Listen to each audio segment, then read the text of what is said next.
Beleza, pessoal. Vamos começar aqui o nosso último módulo desse treinamento de Clean Code, né? Mais uma apresentação, uma troca de ideia. Acho que não chega nem a ser um treinamento de fato, né? Tudo, até porque eu estou mais explanando alguns tópicos aqui que foram tirados diretamente do livro.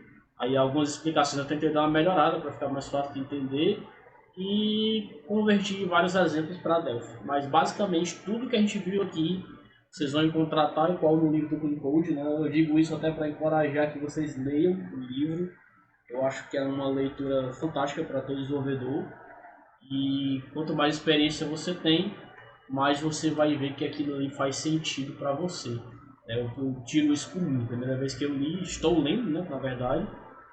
Li para montar esse treinamento e realmente muita coisa ali me fez muito sentido. Então, vale muito a pena. Dito isso, a gente vai começar aqui a parte de objetos e estrutura de dados. Existe um motivo para declararmos nossas variáveis como privadas. Não queremos que ninguém dependa delas.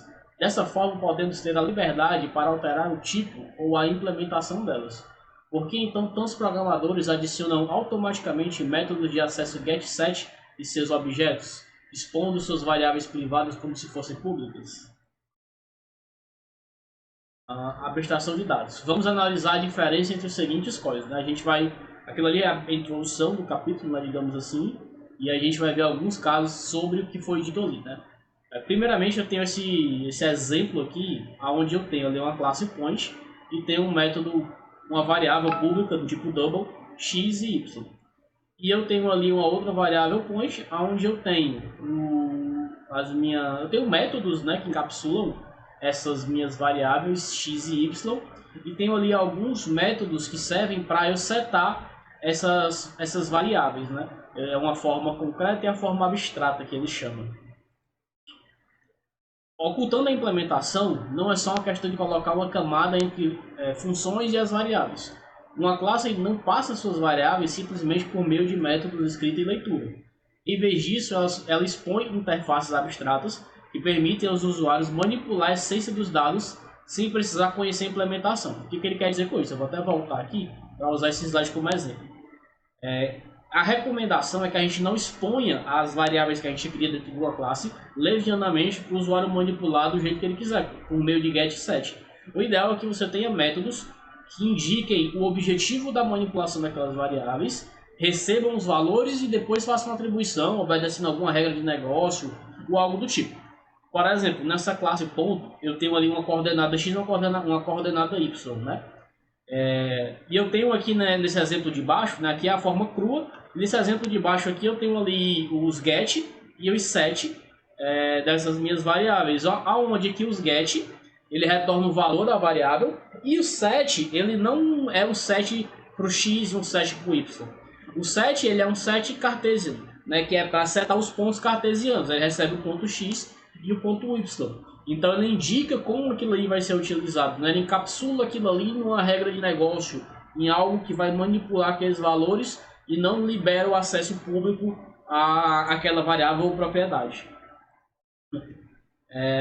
Nesse exemplo aqui também, do próprio slide que a gente estava vendo, né, eu tenho aqui um obter capacidade de combustível do tanque em litros, né? Eu poderia ter uma propriedade que simbolizasse essa capacidade do tanque e poderia ter um get para ela.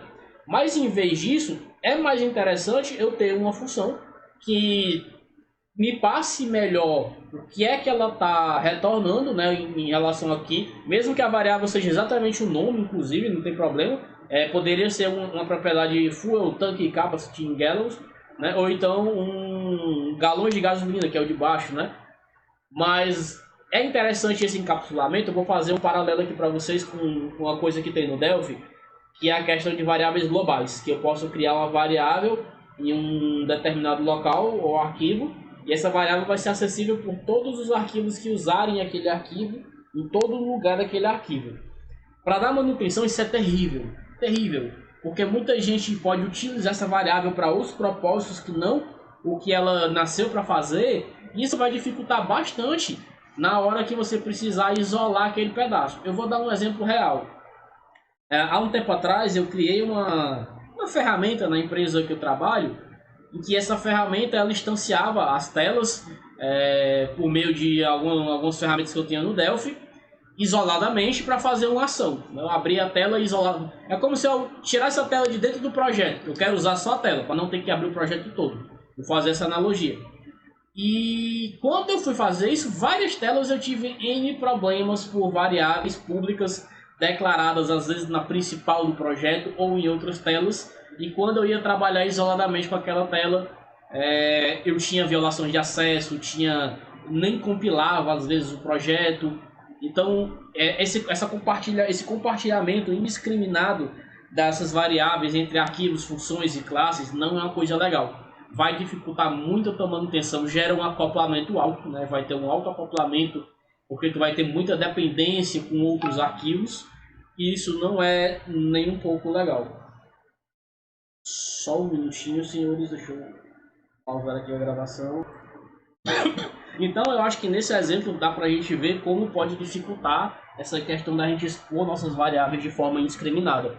A melhor forma de você manipulá-las realmente é de uma forma mais reservada e com objetividade, né? Você cria ela para fazer algo, encapsula ela em algum método que vai manipulá-la e permite o acesso a ela apenas por aquele método, ou um método get que simbolize, que obtém os dados dela, né? Mas nunca diretamente a ela.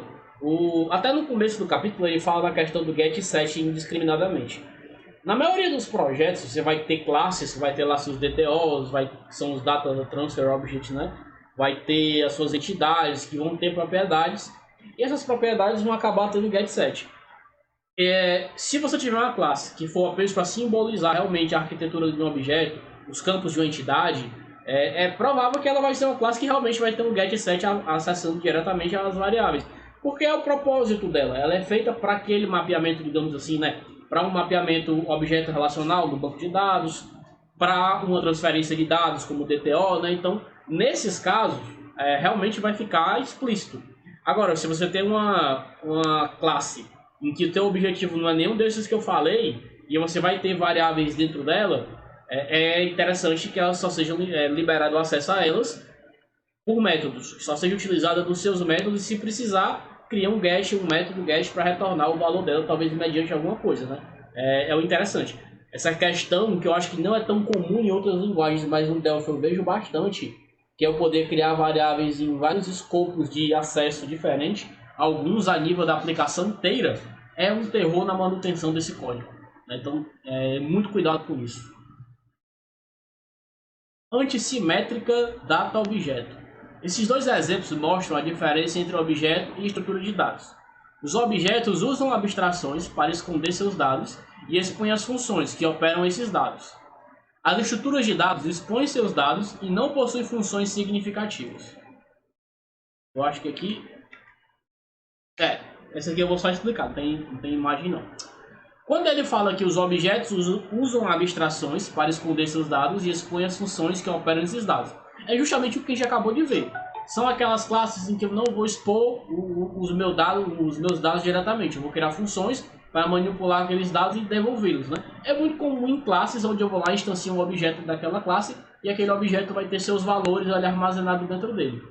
As estruturas de dados, por outro lado, elas não possuem funções significativas. Eu acho que um bom exemplo, até dentro do Delphi, que é o nosso público-alvo aqui, é o record, né? Eu tenho em outras linguagens structs, né? Nums, são estruturas que têm seus dados ali e expostos cruamente, né? Acessados diretamente, e geralmente não tem funções. Você não vai ter função manipulando aquele dado. Geralmente ele é usado só para trafegar dados, para retornar uma função que retorna mais de um valor, como a gente comentou lá atrás. São dados crus, né? Então essas são as estruturas de dados, e os objetos são aqueles mais complexos, que trabalham melhor seus dados, que escondem eles e liberam através de apenas de funções, que é justamente o que a gente viu anteriormente. Antissimétrica data-objeto. O código procedimental usado em estruturas de dados facilita a adição de novas funções sem precisar alterar as estruturas de dados existentes. Quando eu estou trabalhando com código, a gente chama de procedimental, mas eu acho que é a mesma coisa de procedural ali, que a gente tem no Delphi, acho que dá para fazer esse paralelo. Quando eu estou trabalhando com estruturas de dados, que seria um record, né, que seria uma estrutura que eu tenho ali meus campos, o campo e o tipo dele apenas, eu não tenho funções, eu não tenho nada mais complexo, usado apenas para retornar alguma informação, eu tenho uma facilidade de fazer uma manipulação, de alterar essas estruturas, sem precisar alterar o meu código, criar uma nova função, até colocar um campo na estrutura. É fácil, porque quando eu coloco um campo na estrutura, não necessariamente eu sou obrigado a tratar ele em todo canto. Né? Se eu tenho um record que é retornado numa função e eu boto um campo novo, eu não preciso ir em todas as funções e colocar, pelo menos a linguagem não me obriga. Se eu crio uma função nova retornando aquele record, eu não preciso alterar nada na estrutura, eu vou apenas usar ela. O código orientado a objeto facilita a adição de novas classes sem precisar alterar funções existentes.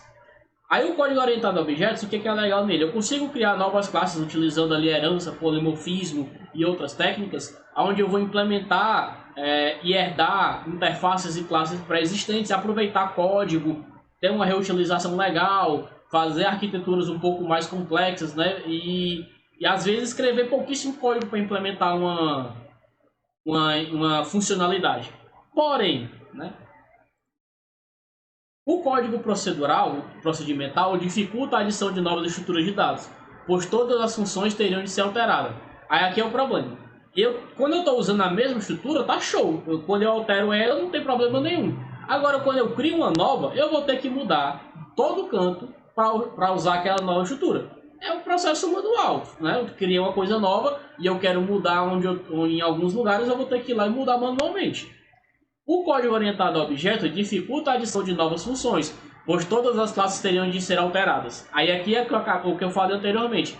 É fácil quando eu quero criar uma classe que implementa coisas que eu já tenho. Agora, se eu mudar algo nessas classes herdadas, né, que são a herança, aí todas as que herdam delas eu tenho que mudar.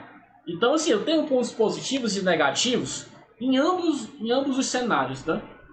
Tendo isso em mente, sabendo que cada uma dessas formas tem seus pontos positivos e negativos, é fácil pensar em misturá-las e talvez usar o melhor de cada uma, criando estruturas híbridas. Essas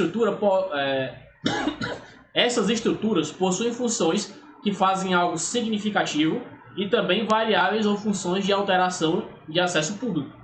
Esse tipo de estrutura deve ser evitado, pois une as dificuldades além dos pontos positivos, onde ao resolver um acabamos criando outro na maior parte da estrutura, na outra parte da estrutura. Muitas pessoas, quando a gente explica essa questão do código procedural e orientado a objetos, em tecnologias que dão suporte às duas, e o Delphi é uma que dá suporte a essas duas formas de trabalhar, esses dois paradigmas, é muito comum você pensar em misturar. Ah não, vou fazer aqui uma tela mais procedural e vou botar um pouquinho de orientação. Cara, isso não é legal. Quando você começa a misturar, eu não estou dizendo que dentro de um sistema não pode ter uma parte orientada e uma parte procedural. Pode ter, até porque muito código do Delphi é legado. Se a gente quiser evoluir, a gente tem que ir mudando aos poucos. Agora, tem que ser bem separado. Né? Eu posso chamar chamar o outro dentro do outro, mas misturar dentro da mesma classe ou estrutura, código procedural ou código orientado, não é legal. Porque você não junta só o lado positivo, você junta o negativo. E essas duas estruturas, geralmente, quando você tenta corrigir um problema em uma delas, você acaba causando problema na outra. Né? Porque as vantagens delas são opostas. Uma é fácil colocar, a outra não. Uma é fácil alterar, a outra não. Então, sempre que eu altero com facilidade aqui, vai quebrar na outra. Sempre que eu incluo com facilidade aqui, vai quebrar na outra. Então, a recomendação é não misturar essas estruturas. Você pode usar no mesmo projeto? Claro que pode. Agora, uma separação legal entre elas, né? Se eu tenho uma classe criada para trabalhar com orientação, eu vou trabalhar com ela só com orientação. Não vou colocar um método solto dentro dela só porque é mais conveniente, né? Vou dar um exemplo. Eu já vi classes que foram feitas para ser instanciadas, para esconder seus valores com funções, e um determinado dia um cara achou conveniente colocar lá 5 ou 6 métodos abstratos só para poder chamar no meio de um código procedural. Cara, não é legal essa mistura. Não faz sentido, porque se aquele código que você está colocando, ele não depende da instanciação do objeto, não depende da inteligência que já está ali naquele objeto, por que ele está ali? Por que ele não é colocado num local específico para ele, né, que faça mais sentido com o objetivo dele? Né? Então essa mistura, eu acho que esse é um bom exemplo. É você ter classes que você precisa, que para utilizar você tem que instanciar, que tem uma estrutura interna para fazer um cálculo, um processamento, algo do tipo. e alguém vai lá e enche de class procedure e class function para poder usar num código procedural ali sem ter que instanciar nada. Né? É um exemplo que eu acho que deixa bem claro essa mistura que deve ser evitada. A lei de Demeter. Um módulo não deve enxergar o interior dos objetos que ele manipula. Como nós vimos anteriormente, os objetos devem esconder seus dados e expor as operações. Expor as operações, né? Ela até expõe ali. Isso significa que um objeto não deve expor sua estrutura interna por meio de métodos acessórios como get e set. Por que isso seria expor e não ocultar sua estrutura interna? Uma função f de uma classe C só pode chamar os métodos de C, ou seja, se eu tenho uma função dentro de uma classe, eu só posso chamar os métodos da minha classe. Eu não posso chamar métodos de outras classes. Um objeto criado por f, uma função f só pode manipular um objeto que tenha sido criado dentro de f. E aqui isso aqui é um ponto que gera confusão. Quando eu falo que uma função f só pode chamar métodos da classe C, né, da classe C de onde eu não estou dizendo que eu não posso acessar métodos de outras classes. Como é que é a forma correta? É como ele fala aqui. Um objeto criado por f. Dentro de f, eu vou lá, crio um objeto dessa minha outra classe e acesso através desse objeto o método. Quando ele fala acessar métodos de outras classes, é o acesso direto. Né? É fazer o acesso sem passar pelo objeto. Né? Seria algo mais procedural, de um método abstrato, talvez, um método, uma class procedure, uma class function. Um objeto passado como parâmetro para f. Se f recebe um objeto, eu posso manipular aquele objeto livremente. Um objeto de uma instância da variável C. Se eu tenho um objeto que é do tipo da classe que eu estou manipulando, eu posso manipular aquele objeto também sem problemas. Claro, isso aqui não é uma regra absoluta. Tem arquiteturas que você vai se você tiver uma classe utilitários, por exemplo, onde eu tenho funções abstratas para ser utilizada em todo o meu projeto. Né? E você não vai criar essa classe utilitários dependendo dela ser instanciada. Ela vai ser uma classe abstrata com métodos que você pode chamar de forma direta. Tem exceções, mas assim, a regra no geral é bom a gente observar para não misturar e gerar um acoplamento muito alto na nossa classe. Né? Então, tendo cuidado com esses acessos, usando injeção de dependência, não botando informações desnecessárias, só botando o que você realmente precisar utilizar e acessando da forma correta. Evite carrinhos de trem. Né? O que é um carrinho de trem? A gente tem nesse exemplo aqui, não sei se vocês vão conseguir ver meu mouse, que aqui é branco e o mouse também é branco, mas nesse primeiro exemplo aqui eu tenho final, string, output de igual, ctxt, get options, ponto, get scrunch de, ponto, get absolute path. O carrinho de trem é justamente essa chamada em sequência. Existe até um paradigma hoje em dia de programação, que eu não lembro, não sei se é programação fluente, que até incentiva isso daqui, entendeu? Então, assim, eu confesso que essa regra, é uma daquelas que eu li no livro e até agora ela não me convenceu muito. O que eu vou passar para vocês aqui é junto da minha opinião. Né? E o livro pede para evitar esse tipo de coisa. E eu entendo a proposta do livro. Quando você vai debugar esse tipo de estrutura, você vai depurar o seu código, né? Quando você tem um carrinho de trem, fica bem difícil você saber o que cada um deles está retornando e o que está acontecendo. Dificulta o debug. Então, realmente é uma estrutura ruim. Então, eu já me peguei em situações em que eu peguei um carrinho de trem e eu tive que quebrar, como esse de baixo aqui, para eu poder ler os valores corretamente no debug e ficar mais fácil de eu entender o código. Então, eu acho que é uma estrutura que não é de todo mal. Né? Tem até conceitos hoje em dia de programação que incentivam isso aqui. Mas tem que ser usado com cautela. Eu vou dizer o seguinte, não vamos exagerar, tipo aqui eu tenho 1, 2, 3, 4 carrinhos de trem, tenho 4 vagões, eu acho que talvez já seja um pouquinho de exagero. 1 ou 2, ou no máximo 3, eu acho que é legal, mas é uma opinião já mais pessoal minha, né? Ah, tu quer comentar, Tavares, sobre isso? Deixa eu habilitar o áudio aqui do pessoal que está acompanhando, o Tavares vai fazer um comentário aqui, porque ele atentou que é diferente da programação fluente, eu confesso que eu acho parecido, mas deixa ele comentar aqui com a gente. Pode falar, Tavares, o áudio está Assim, liberado. é parecido com a programação fluente, porque tu vai chamar vários métodos, mas a diferença da programação fluente é porque o retorno da programação fluente é o próprio objeto. Então, se tu for prestar atenção, cada retorno desse é um objeto diferente. Então, o getObs ele retorna um objeto do tipo option, o outro retorna um objeto do tipo file e o outro retorna um objeto do tipo string. Entendi, então talvez por isso um deles faça um sentido e da forma como a gente usa às vezes é que não faz muito sentido, né? Aí desse aí que esse carrinho de crédito que ele falei é porque tu vai navegando em diversos objetos diferentes, entendeu? É diferente da Uhum, programação fluente que tu não sai do mesmo objeto. entendi, massa. Aí por isso que ele disse que não era uma boa prática estar tendo esse carrinho de trem.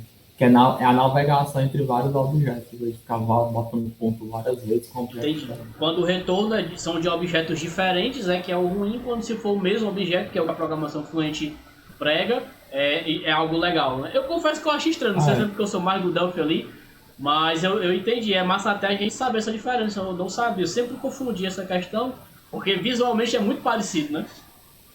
muito parecido, realmente. Show de bola. Então vou desabilitar o áudio aqui pra gente prosseguir. Beleza, vamos nessa. A regra de escoteiro. Não basta escrever um código bom, ele precisa ser mantido sempre limpo. Todos já vimos códigos estragarem e degradarem com o tempo. Portanto, precisamos assumir um papel ativo na prevenção da degradação. A Boy Scout of America, a maior organização de jovens escoteiros dos Estados Unidos, tem uma regra simples que podemos aplicar à nossa profissão. Deixe a área do acampamento mais limpa do que como você a encontrou. Né? Eu acho que é uma regra de ouro. O que ele está querendo dizer com essa regra? Toda vida que a gente for fazer uma alteração no projeto, a gente pode tentar, no arquivo que a gente estiver mexendo, ou até em outro arquivo, refatorar alguma coisa, melhorar algo. Nem que seja, no caso do Delphi, um hint, um warning que esteja no código, uma variável que não está sendo utilizada, um método que não está sendo utilizado, uma variável que não foi inicializada, né? Você vê que os hints e warnings do Delphi mostram muito isso. Então, nem que seja um ou dois que você vá lá e remova, se todo mundo quando for lá melhorar um pouquinho que seja aquele código, refatorar algo, remover um hint ou um warning, em algum momento a gente vai chegar num código ideal. Né? Então essa regra de sempre deixar o código mais limpo do que o que você encontrou, eu acho que é uma regra que a gente pode aplicar legal na nossa profissão e realmente vai ajudar muito a pegar um sistema que hoje é legado, é antigo, e em algum momento ele vai chegar num nível de código legal que é o que a gente espera. Não deixe acumular problemas. Isso aqui é uma regra também de ouro, né? Uma dica de ouro que eu acho que a gente pode ver. Na chargezinha aí ele fica, o bonequinho fica respondendo que não tem problemas, enquanto vão se acumulando os problemas, e quando ele já tem problemas demais, é que ele fala que tem um problema. Isso aqui não é legal. Se você tem um problema, tente resolvê-lo o mais rápido possível. Tudo bem que você não. Pode ser que você não consiga resolver na hora. Às vezes falta alguma ferramenta, algum ativo, você precisa tirar a dúvida com alguém. Mas tente resolver o mais rápido possível, na medida do possível, né? Se você depende de alguém, marque com aquela pessoa. Se a pessoa não puder na hora, é só marcar, ou agende, ou se depende de alguma ferramenta, solicite a ferramenta. O importante é não deixar acumular. Porque se acumular muito, é muito difícil de resolver. Entendeu? É muito difícil resolver tudo de uma vez e às vezes tem dois ou três que são prioridade máxima e quando tudo é prioridade, às vezes as coisas deixam de ser prioridade. Né? Fica impossível entregar. Código ruim cheira mal, né? Torna o seu trabalho lento e desgastante com o passar do tempo. Pode arruinar o seu projeto, carreira e até empresa, como a gente viu em alguns pontos aqui para trás. Fique atento, né? E essa questão do cheira mal é até interessante. No decorrer do livro, ele vai começar a chamar de odores certos pontos de código. Então eu vou deixar para quem for ler aí entender o porquê que ele chama de odores aí. Bem, pessoal, basicamente é isso, né? Agora eu vou explicar uma parte prática que eu planejei para essa apresentação, mas quem estiver vendo no YouTube aí provavelmente não vai, pode não fazer agora ou fazer depois. Se quiser entrar em contato comigo para trocar uma ideia, tem todos os meus contatos aí. Tem o GitHub, o Medium, o LinkedIn, o YouTube, os dados do DUG-CE também, né? Para as pessoas que estão aqui, quando eu encerrar o vídeo, a gente vai abrir uma rodada de perguntas e respostas. Mas se quiser mandar pergunta nos comentários do YouTube ou em qualquer um desses grupos, fique à vontade para a gente trocar uma ideia, né? O exemplo que a gente vai fazer, antes de nada, o repositório com os exemplos que eu transformei de Java para Delphi está aqui, está lá no meu GitHub, código limpo, né? E a gente vai trabalhar com esse exemplo aqui, que é um kata de refatoração de código. aqui da... Deixa eu ver, eu até fiz o fork, mas a autora é a Emily Bash. Emily Bash. Essa daqui é a autora desse kata. A gente não vai fazer ele na íntegra, né? Vocês podem acessar o endereço dele e fazer um fork através aqui do meu, ou então clonar diretamente dele, fiquem à vontade. Qual é o objetivo desse kata de refatoração? Ele propõe aqui algumas ações em um pequeno projeto de refatoração de código. Porém, ele tem a versão em português aqui, né? Eu vou até entrar aqui na versão em português. Porém, baseado na apresentação que nós vimos até agora, a gente focou em quê? A gente focou em nomes de métodos e funções e organização de código. Acho que dá para resumir nisso, né? Comentários, o código aqui não vai ter comentários. Então a gente focou em nomes de métodos e organização de código. Eu sugiro, a minha sugestão é que vocês façam esse kata com base nisso. Ele tem bem mais coisa, né? Ele pede para você ajustar o teste unitário, botar para funcionar. Ele até começa com o teste unitário quebrado para você ajustar. E ele dá N regras para você fazer aqui as devidas correções, né? Vai ter coisa que você precisa ajustar. E a minha sugestão é que vocês façam até mais ou menos... Vamos ler aqui toda... Vamos ler, aí eu vou dizendo o que não precisa fazer, com base na nossa apresentação. Se quiser fazer tudo também, não tem problema. Podem fazer tudo, né? Mas assim, eu vou passar para vocês o link aqui da versão que eu fiz. Vai ser com base na apresentação, né? Vamos ver aqui, ó. Bem-vindo ao time Gilder Rose. Como você deve saber, nós somos uma pequena pousada estrategicamente localizada em uma prestigiosa cidade, atendida pelo amigável atendente Alisson. Além de ser uma pousada, nós também compramos e vendemos as mercadorias de melhor qualidade. Infelizmente, nossas mercadorias vão perdendo a qualidade conforme chegam próximo à sua data de venda. Nós temos um sistema instalado que atualiza automaticamente os preços do estoque. Esse sistema foi criado por um rapaz sem noção chamado Leroy, que agora se dedica a novas aventuras. Seu trabalho será adicionar uma nova funcionalidade para o nosso sistema para que possamos vender uma nova categoria de itens. Não precisa fazer essa parte de colocar uma nova categoria de itens. Eu vou resumir aqui para vocês. Nosso objetivo seria só pegar o código que já está lá e refatorá-lo, né? Já para tentar dar uma simplificada. Mas se depois de refatorar quiser fazer a nova categoria, fiquem à vontade. Descrição preliminar. Vamos dar uma breve introdução do nosso sistema. Nós temos todos os itens, classe item, possuem uma propriedade chamada Selling, que informa o número de dias que temos para vendê-lo. Todos os itens possuem uma propriedade chamada Quality, que informa o quão valioso é o item. No final do dia, nosso sistema decrementa os valores das propriedades Selling e Quality de cada um dos itens de estoque através do método Update Quality. Bastante simples, não é? Bem, agora que a coisa fica interessante. Quando a data de venda do item tiver passada a qualidade do item, diminui 2 vezes mais rápido. A qualidade do item não pode ser negativa. O queijo brie envelhecido aumenta sua qualidade em 1 unidade à medida que envelhece. A qualidade de um item não pode ser maior que 50. Os itens sulfuras, o item sulfuras, por ser um item lendário, não precisa ter uma data de venda, Selling, e sua qualidade não precisa ser diminuída.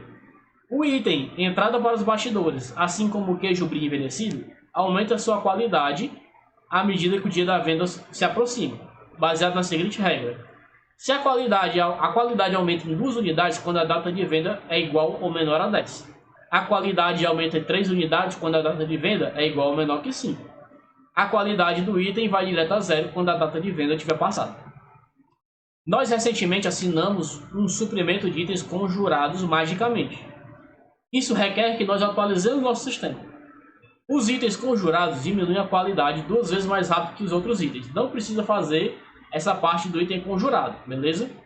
Sinta-se livre para fazer qualquer alteração no método Update Quality e adicionar código novo, contanto que tudo continue funcionando perfeitamente. Entretanto, não altere o código da classe item ou da propriedade itens da classe Gilder Rose, pois elas pertencem ao Goblin, que irá te matar com um golpe, pois ele não acredita na cultura do código compartilhado. Vamos também imaginar que a gente matou esse Goblin com a machadada na cabeça, e se quiserem mexer nessas duas classes para tentar melhorar, contanto que fique uma organização legal, pode mexer também. Notas finais. Para esclarecer, um item não pode ter sua qualidade maior que 50. Entretanto, sulfuros, por ser um item lendário, vai ter uma qualidade imutável de 80. Né? Então, esses são os pontos que eu comentei que não precisa fazer, que pode deixar para lá, e os que podem ser modificados. Depois da gente ler aqui, eu vou só mostrar para vocês onde é que está o código. Né? Se vocês clonarem o repositório, vocês vão ver que tem várias pastas. Vocês podem procurar pela pasta do Delphi. Deixa eu dar uma pesquisada aqui, Ctrl F. Delphi está aqui.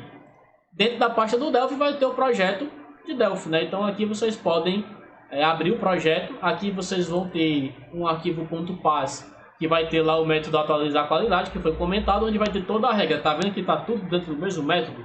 É um método enorme, com vários laços, com variáveis, com strings. Então o nosso objetivo é refatorar este método, utilizando as técnicas que a gente viu na apresentação. Melhorias de nomes e métodos, organização de código, encapsulamento de ações, né, de variáveis. Então vou parar por aqui. Quando vocês terminarem, né, de fazer a sua refatoração, se quiserem acessar o meu repositório, o meu fork, né, aqui vocês vão ver que vai ter um branch, GM Refatory. Nesse branch vai ter lá a refatoração que eu fiz. Eu não vou abrir aqui, né, para não dar spoiler, mas vocês podem comparar. A minha refatoração não é verdade absoluta, foi a forma que eu achei melhor de se fazer. Então está totalmente aberta a discussão. É até interessante essa dinâmica de a gente pensar por que aquele pedaço é melhor e tal, juntar talvez e argumentar. Eu acho fantástico quando a gente fala de qualidade de código. E basicamente é isso que eu tinha para trazer para vocês. Eu acho que deu para fazer essa breve introdução ao que é o Clean Code e passar aqui o que eu acho que são os principais pontos para quem está começando ou para quem tem até experiência e nunca leu o livro. Eu acho que esses são os principais pontos. Recomendo que continue a leitura do livro, porque tem muita coisa ainda para se ver. Algumas coisas que talvez a gente não use muito no dia a dia, mas tem muita coisa que vale a pena pelo menos ouvir falar. Porque quando você for usar, você pode puxar na memória já alguma dica de como é a melhor forma de se trabalhar com aquela coisa, digamos assim. E então eu vou encerrar por aqui, só agradecer a atenção de todos, né, e até a próxima.